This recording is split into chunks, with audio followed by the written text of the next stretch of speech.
So persistence comes from that stress testing yourself. And if you stress test yourself, especially with our help, you'll find that you can have persistence well ahead of time. And in fact, if you program your unconscious mind appropriately, you'll find that you need less persistence. You have wondered what you would be able to do if you were the ultimate version of you, right? You would then have an easy time creating what you want, and yes, effortlessly enjoying life too. Now, you may know this already, the influence you have over your reality is far beyond what you've been told. Soon, you realize that your outer world is merely a mirror of your inner world, and we're here to connect the dots for you. Ladies and gentlemen, welcome to God Mode. Welcome back to God Mode. This episode, we're going to continue on the topic of Think and Grow Rich. And the next chapter we're going to talk about is organized planning, which actually rides on the wave of what we said at the end of the last episode. Get on the focus challenge, the 21-day focus challenge that's currently available on our website, upgrade.com, UPGRD.com. Check out that challenge and get really excited about our launch program that's coming out called Upgrade Launch. And you'll see it, we'll announce it. Once it's out, it will guide you through an even more detailed organized planning.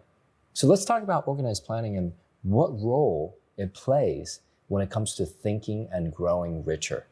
Yeah, I mean, with organized planning within Upgrade, what we've done is the very first training that anyone has to do, no matter what level they jump at, whether it is the Upgrade Focus Challenge, which is only $100, or into our $1 million or $2 million private coaching with us. Everyone starts with this training, and that is the focus of designing exactly as what you want. Because it's like someone who comes to a developer and says, hey, build me this house. And the developer's like, show me a blueprint. What do you want? At Upgrade, we're the mental programmers. Tell us what it is you want. And this is also piggybacking off the last principle that Napoleon Hill talked about in terms of imagination, which is the secret power of human beings. Everything we've ever known, we've ever created has come from our imagination. So in the Focus Challenge, we ask you to design 100 material items and 100 experiences over a 90-year timeline. That's harnessing your power of imagination into an organized planning, detailed experience. So us, the programmers, can help you then execute on this massively beautiful blueprint that you're going to design. Yeah, this information that you give yourself using imagination as you in an organized manner, plan it out, causes your mind to create it first in your mind, and you give it all the steps, you give it all the pixels, and then it gives your unconscious mind the motivation and desire and faith to create it in the physical. See, if you don't create it first in your mind, your unconscious mind is like, what am I creating in the physical? Has no idea. And the interface between you and the physical is your unconscious. So something to consider when you're designing and planning. Of course, as you jump into the training, we'll give you a lot of details. I want you to think about what manner of reality do you want to experience, and how do you get more information? I'll give you an example. So when I got the first house that I ever lived in, it was actually a rental, and I rented a basement apartment. I didn't have a lot of money, and I was spending and investing all of my money and credit into training. And you know, when you invest heavily into your own mind, you invest heavily into your education, you invest into trainings like Upgrade, and it's quite a bit of an investment for me back then, and I didn't have the money to live somewhere fancy at that time, you know? And so I was paying $650 a month in this really small, teeny, like 700 square foot apartment, really cramped. Wasn't the best living condition, but frankly, I was traveling a lot, taking trainings anyway. It was fine. And then out of the pain and pleasure, because there were things I loved about it. In fact, it was quite cozy, and I had a great It was a very memorable time. And I lived there for, oh man, 2.5 years. I lived there. That's a long time, actually almost 3 years. And I had a lot of learning, a ton of growth. And during that time, this is why I'm telling you this, I learned what I didn't like and what I liked about where I lived. And prior to that, I, of course, lived in different places, and I had learned about what I liked, what I didn't like, but I didn't have a family back then. So there was something to learn when you have a spouse, and then when you have kids, things change. You need more space. Then we began to design and build a home.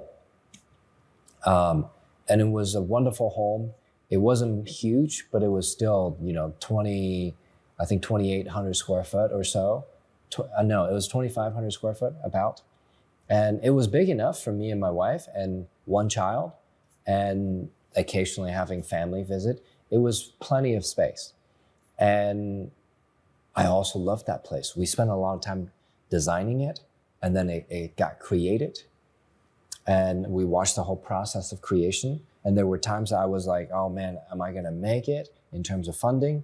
Because I was still really new in my business. Now, check this out though.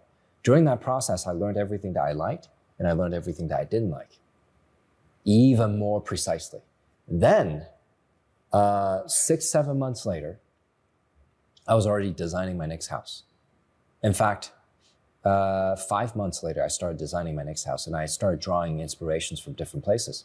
And about 6 months after that first that first purchased home that we built, we were looking on Zillow, which is, in America, it's our real estate. It's a website to browse and look at real estate offerings. And I found a house as I was looking for inspiration that matched what I was designing. And I was like, whoa, this is exactly what I was designing to the best of my ability, right, at that point. So I got my wife and the real estate agent and my family to go with me to go look at it. Get this though, you've probably experienced this. On the way up, it was a snowstorm, and it was in Utah, and we were going on the wrong road, and it was dirt road. Even though I was in the truck, we started sliding backwards on the mountain, and we were all kind of freaking out. Everyone's like, let's go home. Maybe it's not meant to be. I'm like, I'm not gonna let the external world tell me what's meant to be or not. I feel drawn to this, and therefore I'm gonna go see it. So I zoomed out on the map, and I looked at a way to circumvent that snowstorm.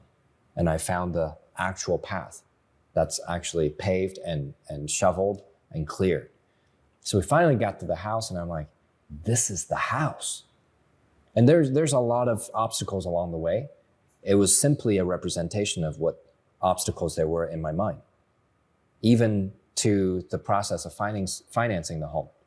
Long story short, I got the house. And it was really a lot like what I was designing in my mind. Everything was amazing, and it was an unbelievable dream coming true in reality. But I want to point out something. Once again, organized planning requires data. So at that point, I'm like, this is actually still not what I want after living there for a year. And I already built out the basement. Just the basement alone was bigger than my previous house. So this house was about 6,000 square foot, and with a big yard and everything. Great view and massive windows overlooking the mountain and the city out down below. And I thought, man, I thought I would want to live here for 10 years, 15 years, 20 years, because I thought this was exactly what I wanted.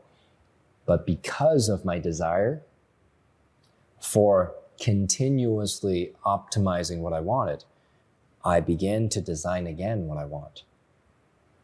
And at that time, one of my business partners moved down to Scottsdale, and I began to think about maybe I should go to Scottsdale. Now, I know I'm giving you a long version of the story, but the point here is iteration after iteration after iteration. If I didn't put myself in those homes, if I just stayed in the same basement apartment this whole time, I wouldn't have known what I really wanted and what I don't want.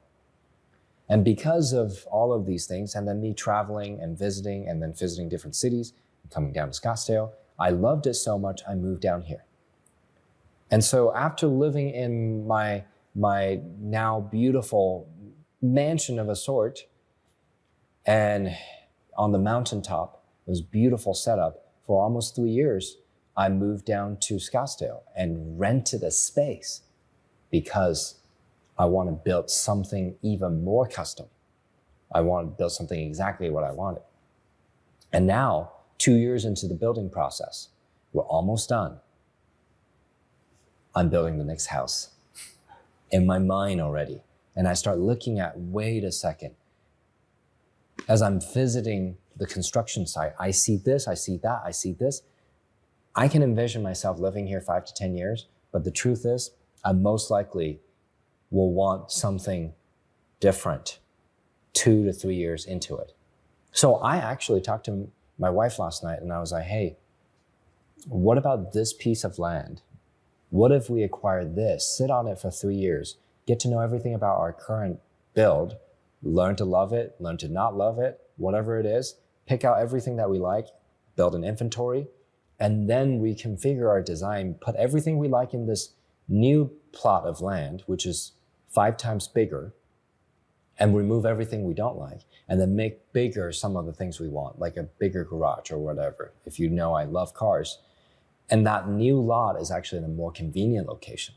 So continuously organizing and planning what you want next well ahead of time gives your unconscious mind desire. So every step of the way feeds into your desire. Yeah, it's a never-ending ambition, I feel like, with you, because you've unlocked your unconscious mind. Now, many people who are following along, my old self, right, might have said, well, William, don't you have enough, right? Can't you just settle on one house? You got enough cars, right? Everything like that. But now that I've unlocked my unconscious mind, I'm completely in agreement with him, right? My girlfriend sometimes, she'll say to me, she's like, well, you tell me you want this, you want this, you want this. And I'm like, yeah, once you unlock the unconscious mind, you realize that it is the interface to the collective, human collective experience and consciousness. Then there's nothing.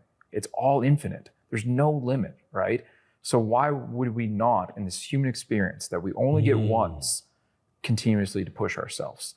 And we teach this in our training, guys. If you have organized planning, and if you are pushing yourselves with love and respect, as we will do in the training as well, we'll push and pull, you begin to find that when you push yourself to your boundaries, obstacles may show up, but these obstacles are beautiful things. It's the unconscious mind showing you what you must learn from so that you can resolve it and then move forward to what you want next.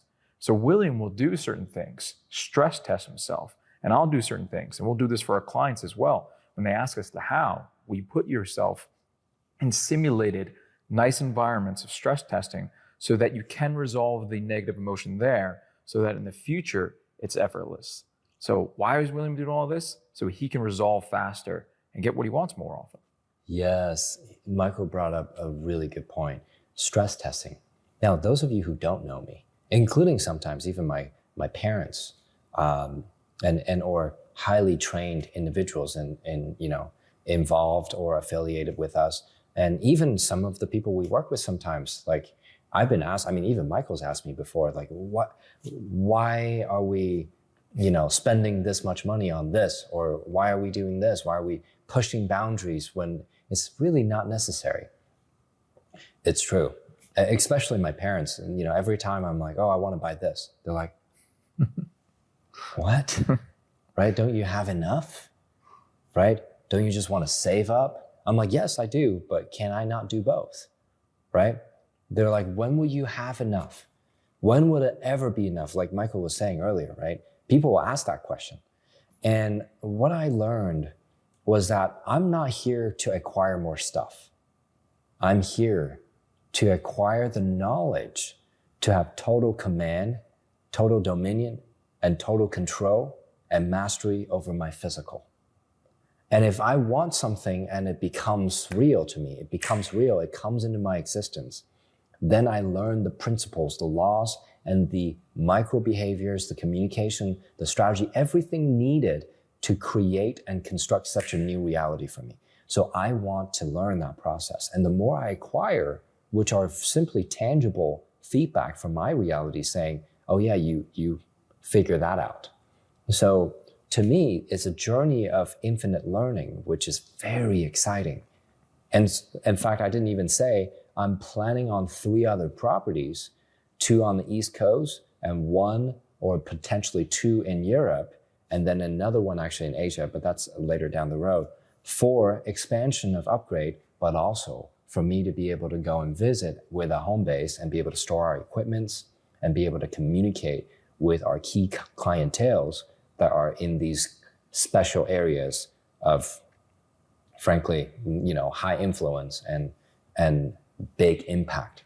So I think that it's important for you to realize that if you're not pushing your boundary and doing things that you may, and look, this is not financial advice. This is doing things wisely, understanding your mind and designing what you want next, and strategically pushing yourself. And this next principle that Napoleon talks about, decisions. You need to make yourself some decisions. And that also means when you make decisions, some things will serve us. And if you stress test yourself ahead of time, you get to make decisions ahead of time.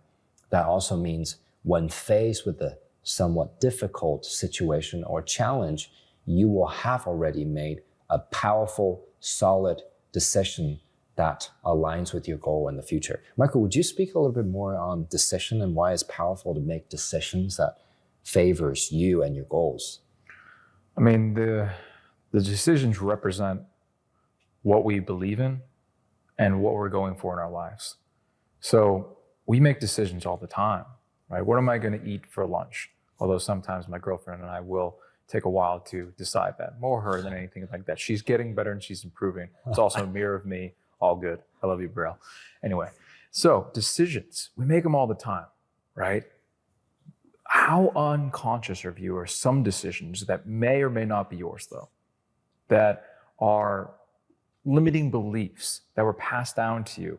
And now you're making decisions based on those limiting beliefs about your life and how you're living. I'll give you an example. In my family, we grew up in an environment where drinking was just a part of the norm, right? And this is not a judgment on alcohol in any way. This is just a conversation about a substance that is known as a proven toxin, right? So it's not the best for our health and our decisions. Ages the body and the mind, frankly, or the brain. Does. There's much science against it, right? But it's widely accepted throughout our world, really. Definitely here in America. So in my family, not against the norm to drink a lot, right? Especially at family occasions. As you can see, though, many of you who have drank before know that decisions are impaired from that. Now, I made some decisions in my youth that spawned like the rest of, well, it kind of spawned future events for me, whether in romantic relationships, universities that I was doing. And I did them on alcohol. Now those decisions, because I thought it was normal to do, right? Because it was the family atmosphere, I was making those decisions and they're changing the outcome of my life. But I was unconscious to these beliefs that were passed down to me about, hey, this is just normal. This is just how we do certain things. I wasn't aware of all the spider web effect that would come from them. So later on, when I was taking one of William's trainings in the very beginning, and I started to deconstruct the decisions that I made in my life, not only did I realize that, yes, of course, I mean, you're probably listening to this right now and go, of course, Michael, alcohol you should be making decisions under the influence of alcohol. I realized there was a bigger belief underneath there. It wasn't just the alcohol.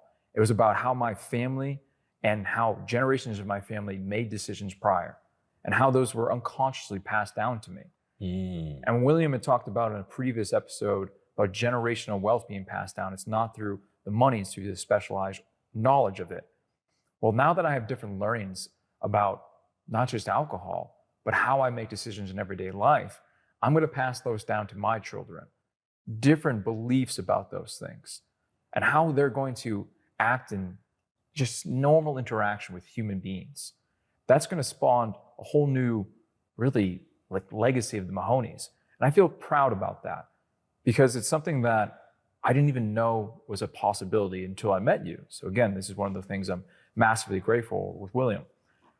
To summarize this, guys, what decisions are you consciously aware of and what decisions are you unconsciously not aware of that might be holding you back in certain areas of your life? If you don't know how to figure that out, that is why we do what we do with our trainings. You know, it's such a powerful thing to understand that some decisions were made before we were even here. And so a lot of times when we talk to a client, let's say, a brand new, they haven't joined yet, they're about to become a client, and let's just call them a potential client, yeah? And they are, let's say, in one of our more general programs, and they want to get into our higher level masterminds, and they want to spend more money and invest it, yet they couldn't seem to make the decision swiftly and take action. Not because they are in a scarcity state, but because previous generations in their family were in certain situations that they attach making large investments or large financial decisions, especially when it comes to investing in themselves, as something risky. So those decisions from the past, maybe someone got screwed and on a certain deal or whatever, or when they bought something for themselves and they got chastised. And even if maybe they were already, like an adult and they bought something for themselves and they really loved it. And some people around them, they're like, you don't need that, and gave them a negative, not only feeling, but a decision that comes of it.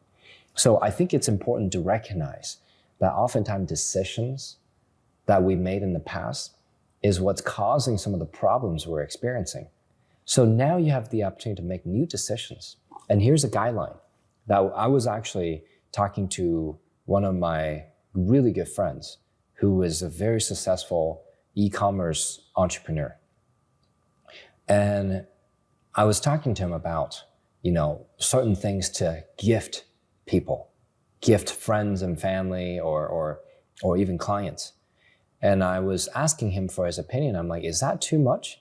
He's like, if you ask that question, if it's too much, then it's probably just about right. When it comes to investing in yourself, if you're asking, is that too much money? Is that too much resources to invest into myself? That's probably just right. And that decision has served me greatly because every time I invest in myself and what I want, it's never been, oh yeah, I can easily afford this. It's always like, oh man, I'm pushing the boundaries here because I'm not getting just one, I'm getting 2 or 3 or 5 things and investing in this and that all at the same time. All at the same time. So this is what leads to Napoleon's next point. Persistence. Persistence. When faced with adversity, because you made decisions that are different than your previous family decisions or your own decisions, everything in your unconscious is going to stand against you in a sense. Until, of course, you learn to train it to obey you, right? Yet at that moment, you need to have persistence. And if you ask a lot of millionaires, billionaires, what it took to get to, especially the higher levels, they'll say grit. But the truth is, it's not grit. It's all of the plannings beforehand that require the grit. And it's all the results after the grit. It's not just grit, like when you go and shuffle your backyard. Well, it would take a lot of grit if you need to shuffle 2 acres of dirt all by yourself. That's going to take grit, but what kind of results is that going to get you? Unless that's exactly what you want to do, it's probably not going to do much. If your goal is to become a, stock trader, or if your goal is to become a hedge fund billionaire, doing work in your backyard is unlikely the activity that aligns with your persistence that you need, right? So persistence comes from that stress testing yourself. And if you stress test yourself, especially with our help, you'll find that you can have persistence well ahead of time. And in fact, if you program your unconscious mind appropriately, you'll find that you need less persistence, which is a wonderful thing. Yeah, and if you're a first-time listener wondering what William would mean by less persistence, we can save you years and decades. right? Because when that millionaire or billionaire says grit, they're probably thinking about the 20, 30, maybe even longer amount of years that they had to learn from life and trials of just, trials and errors of life, which, you can learn from, but it can be painful and slow at times, where our Very training, painful. yeah, unfortunately it can be. Where All the burnout people feel as entrepreneurs and investors, that burnout is simply not enough reward versus input, right? and there's a lot of people who talk about their burnout very openly and very, inspiringly on social media, because it's a good lesson to learn from. Here at Upgrade, we're telling you that we can save you that pain by all the studies that we've done, because every time someone has come into our training and we help them, we gain their mental faculties and we download them into Upgrade, which helps the next person evolve faster. So someone who is coming into now has 7+ years and 20,000+ hours of studying and aggregated data for them to learn from. And I like to think about persistence sometimes. So if you're out there, if you're going through some challenging times, I use nature as a good example in terms of persistence, especially the bamboo tree.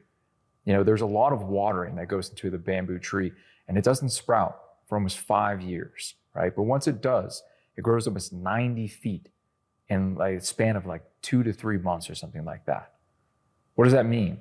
That someone had to continuously and be persistent about just growing and nurturing the soil and the seeds of this bamboo tree for 5 years. Now, we can do that, and I have done that, and William's done that, and I know many of entrepreneurs have done that. What Upgrade is offering is something that's faster, a new technology to make that growth much faster. Yeah, and one of the precise reasons why it's faster, we're up to 30,000 hours now in terms of perfecting the methodology. And it's not perfect, right? I don't think there's ever a point where it's going to be perfect. It's a infinite learning opportunity, right? So at the same time, we're perfecting the system. What I have found is that during these last 30-ish thousands of hours, we notice a pattern. And this pattern is a game changer. Pay attention. If you're looking at an individual's life, how many years would you say? On average, people live 70 years-ish, yeah, plus or minus 20, 30, 40 years, depending on, how, genetics, as well as how they take care of themselves, environment, a bunch of factors. Well, let's just assume on average someone has 70 years. And let's just assume someone comes to us with at least one or two parent alive. And most people are not coming to us when they're, I'm not going to say specific age range, but I would say most people come to us when they're between 30 to 50 years old, right? That's majority of the people that come to us.